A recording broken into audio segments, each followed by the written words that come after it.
Bonjour, on commence par Achat Vaïtse. Nous disent nos sages, Maaseh Avot, Siman Labanim. Les histoires de nos pères sont un signe pour le peuple d'Israël. Dans notre paracha, Yaakov quitte la terre d'Israël, le plus haut degré de sainteté, là où il a étudié 14 ans sans poser la tête ne serait-ce qu'une seconde, dans le but de s'élever grâce à l'étude de la Torah.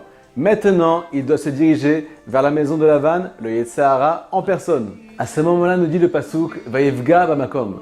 Yaakov bute contre l'endroit. Nous expliquent nos sages, tout le monde matériel s'est dressé comme un mur devant lui. Yaakov est confronté à la réalité de ce bas monde. Il doit sortir de son cocon spirituel. Yaakov est perdu. Il se demande comment malgré tout ça, il va pouvoir garder tous les niveaux qu'il a atteints. À ce moment-là, Hachem lui apparaît en rêve.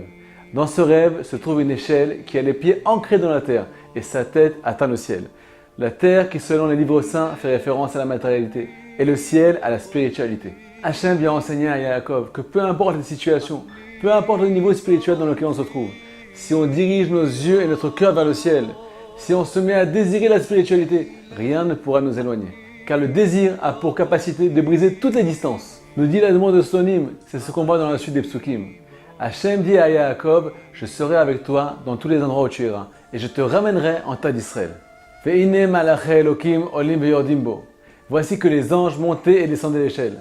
Ces anges font référence à nos mitzvot qui vont s'élever jusqu'au ciel grâce à notre désir. Les actions de nos pères sont un signe pour le peuple d'Israël.